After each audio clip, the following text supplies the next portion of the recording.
I see trees of green. An incredible amount of effort. Red roses too. I always wanted to be a dancer. I see them Where I think I'm meant to be. for me and you. I don't want to do anything half. And I think to myself, You need to sort of give dancing your everything. what a wonderful world. You need talent. I see skies of blue It became this tornado whirlwind. and clouds of white. It's quite different to what it is today. Blessed days, the dark sacred Completely changed me as a person and as a and I dancer. think to myself,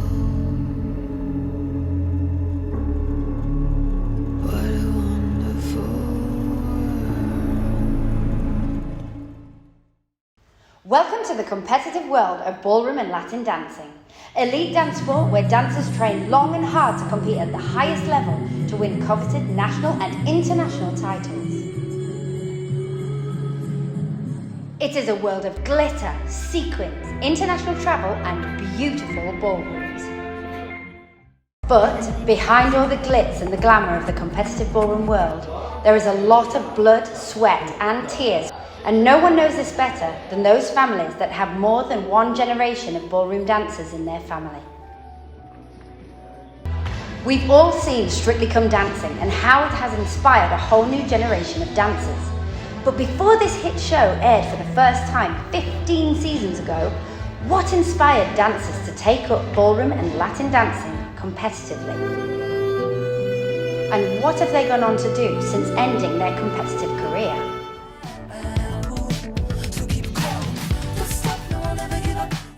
The Cliftons, Keith and Judy, and their children Kevin and Joanne are one of the country's most renowned dance families. All competitive dancers in their own right, they know just what it takes to get to the top. We fell in love. And I said to Jude, my dream is that one day I could dance with you. Judy, because she started dancing when she was about 3. And I started dancing early teens because there was a bit of a height difference between us. We ended up being much better in Latin than we were in ballroom. Our main teacher was Walter Laird in Latin because he was technically brilliant and dancing was changing at that time and we wanted to be with the change. When we finished dancing competitively and we were just doing shows, we did lots of shows, but the interesting bit was the audience, because the audiences were different. So for me, the space between the dances was becoming more important than the actual dancing. So that space in between, I started talking, telling stories. And so we brought out the comedy side of our competitive career into the show career. It was real good fun that time. That was the best time. Come Dancing series was a dance competition arranged area against area. And it was amateurs competing against each other.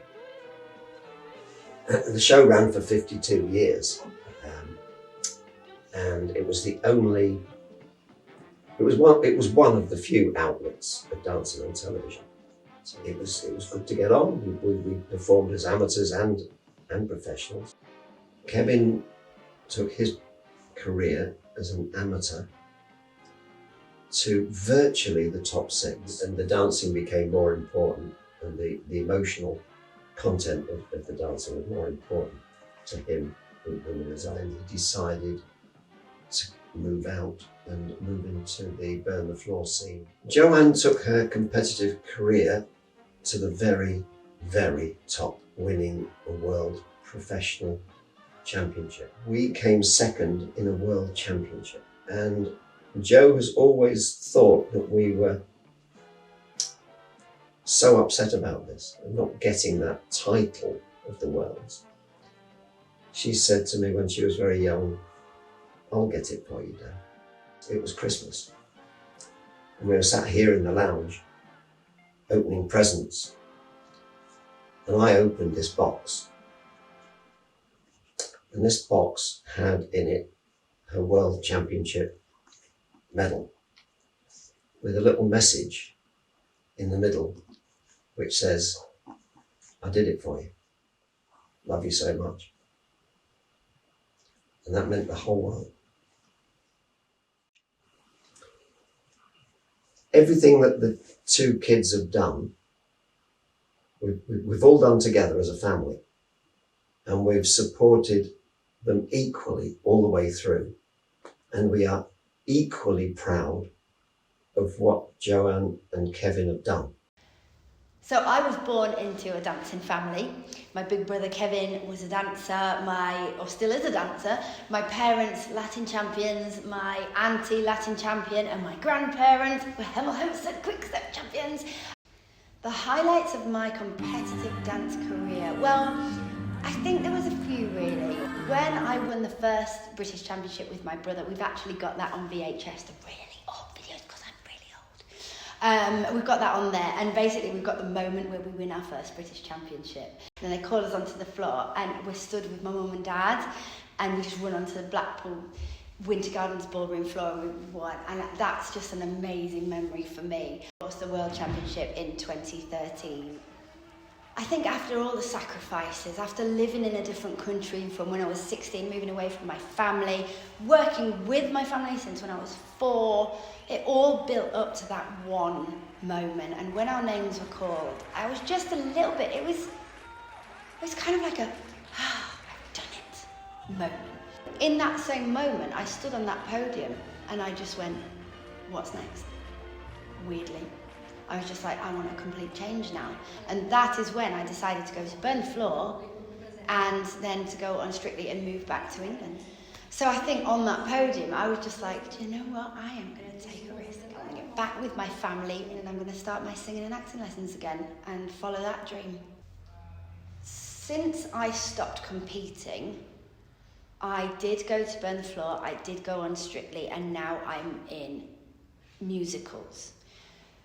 To start with, dance was very, very prominent even in the musicals that I did. I have wanted to try and move away from that because of however many years I did of dancing, I want to be known as an all-round performer. So I dance and I sing and I act. Life in ballroom dancing and my life in competitions has such an influence on my life now. I have a work ethic. In a musical, I won't go off at all. If I've got a sprained little toe or if I've got a slight little cough or anything, I'm not going to go off, but you just carry on. The show must go on. And I think that's what I've carried through, the working hard, the continuous training. We were always taught in ballroom dancing in the school in Italy that you can never, ever, ever stop learning. Like, even though I was a world champion in 2016, now if I went back, just because I was a world champion then, I would never be a world champion now because it's evolved. It's evolved so much, you can never stop training, you can never stop learning.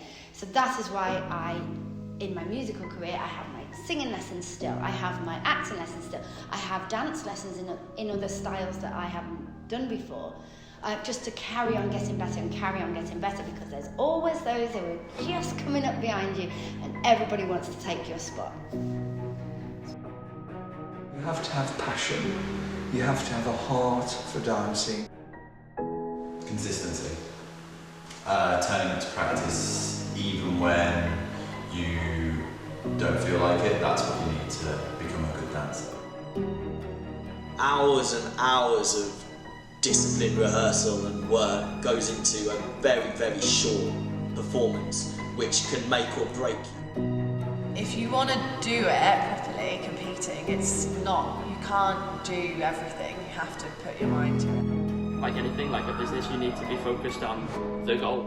And I've understood that as a dancer and as a performer, you have to just show who you are authentically, and that's the most important thing, because that's the thing that reaches the people that are watching you, that's the thing that touches them.